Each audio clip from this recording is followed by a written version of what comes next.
ngelantur kemana-mana. Saya beri contoh. Sampean kalau sekarang masih miskin, berbahagialah. Karena miskin itu mudah jadi orang dermawan. Kalau orang sudah kaya itu ribet. Coba misalnya sampean jadi santri saya, tak contohkan. Biasanya santri kalau sama kiainya akan loyal.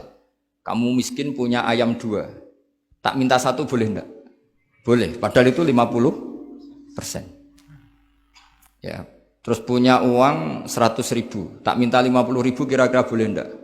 Boleh, padahal itu 50%. Tapi kalau kamu kaya, punya uang 1 miliar, tak minta 500 juta, boleh enggak kira-kira?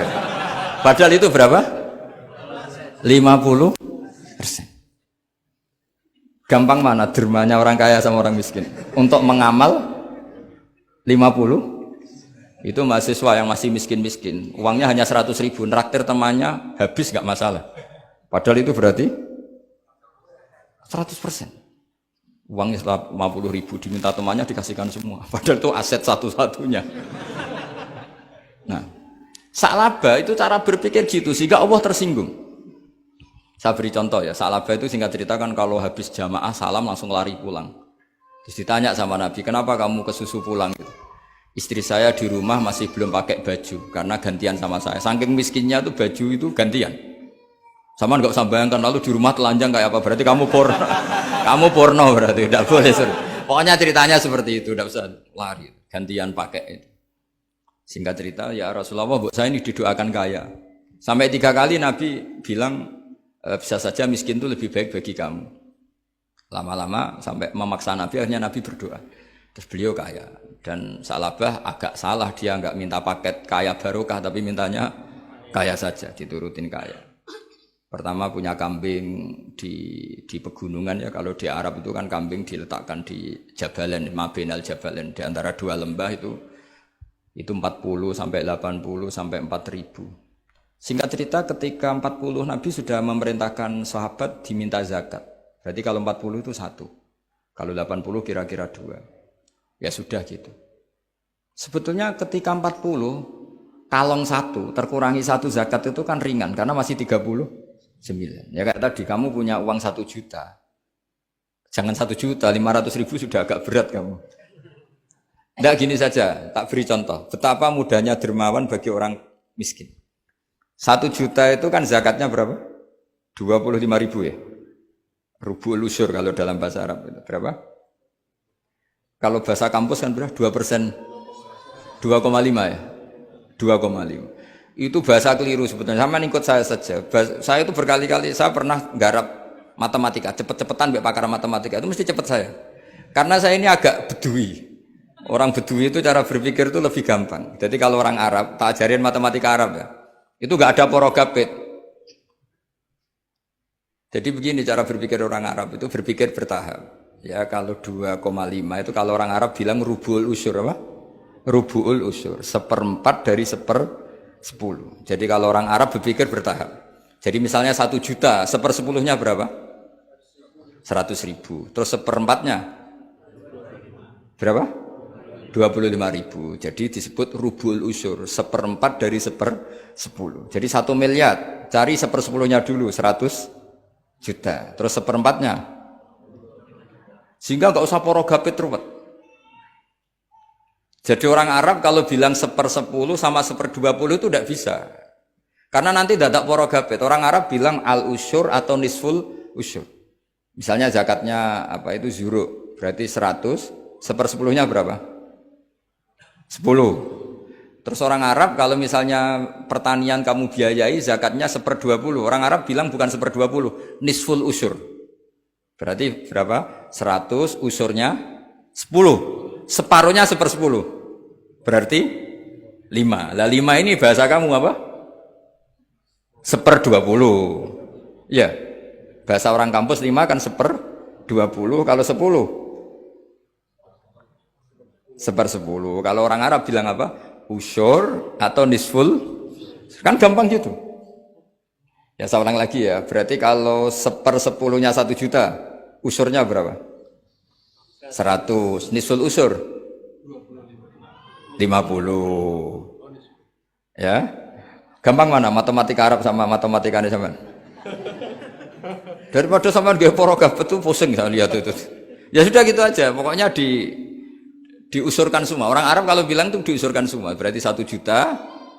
Misalnya zakat mal kan 2,5, berarti 1 juta. Usur dulu, berarti 100.000.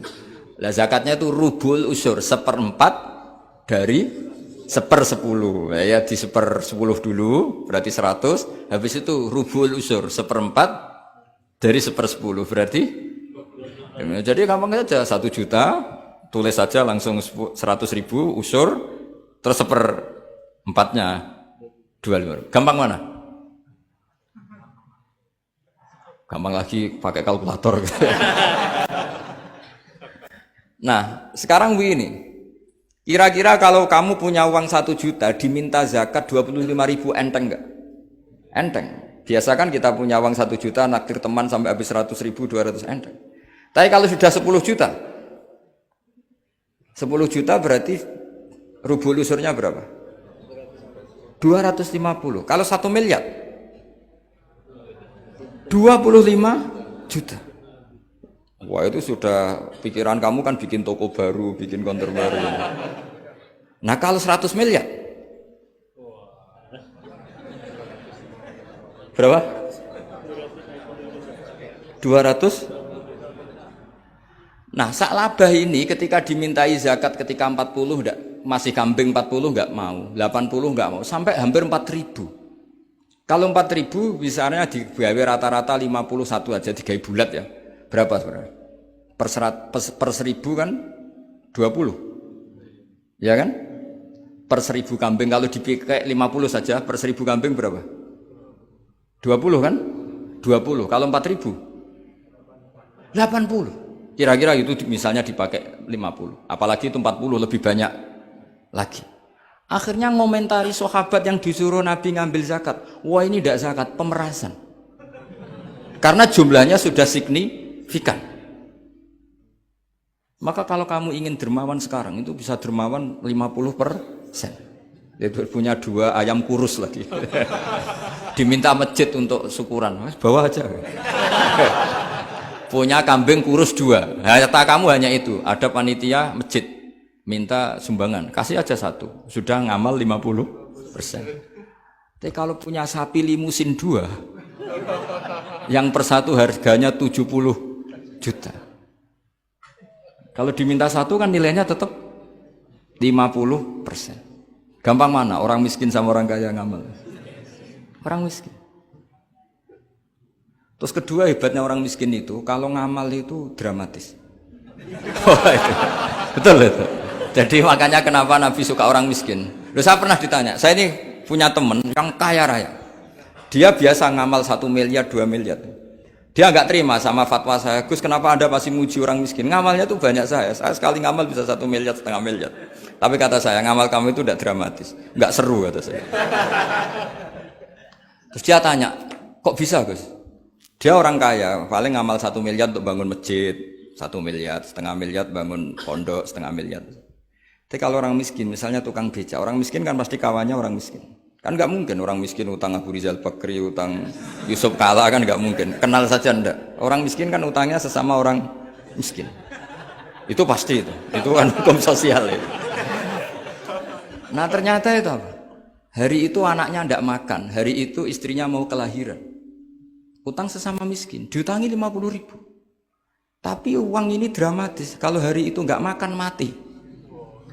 Artinya apa? Ada orang ngamal 1 miliar untuk bangunan, kadang aksesoris, yang satu ngutangi 50.000 tapi taruhannya nyawa. Nah sekarang menyelamatkan nyawa sama bangunan keren mana?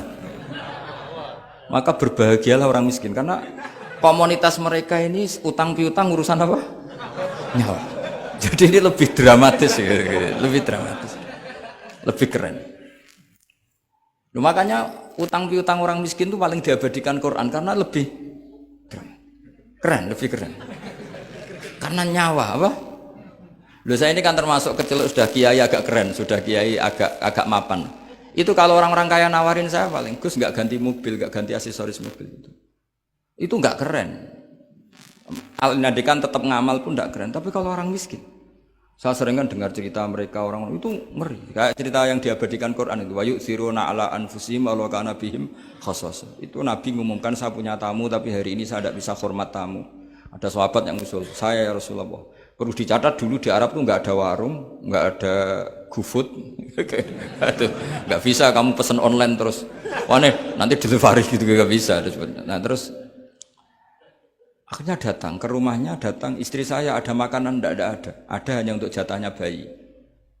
Terus ya sudah, bayinya kamu tidurkan supaya jatah itu dimakan tamunya Rasulullah. Tapi kan jatahnya orang satu, tamunya kan malu kalau nggak ada yang nemanin. Terus ya sudah lampunya dimatiin, pura-pura kamu nemanin. Wes yang satu ya ada piring sama sendok pura-pura nemanin, yang satu makan betul. Itu diabadikan Quran. Karena apa? Dramatis gitu. Sehingga pagi-pagi dia datang ke Nabi, kamu punya amal apa? Sehingga tadi malam ada ayat wa yu'thiruna ala anfusihim walau kana bihim khassasah. Mereka mengalahkan kepentingan dirinya sendiri meskipun punya kepentingan sendiri demi tamu tadi. Terus cerita dia, kita tamu tadi malam ya Rasulullah yang saya sanggup menghormat, sebenarnya saya tidak punya apa-apa, hanya jatah bayi. Itu aja dramatis, bayinya ditidurin dulu. Tapi tidak disuntik ganja, tidak ditidurin. Ditidurin biasa nanti kan. Ditidurin biasa terus suami saya pura-pura nemani, lampu dimatikan. Nah mungkin tamunya saking laparnya gak penting mikir itu, yang penting makan aja.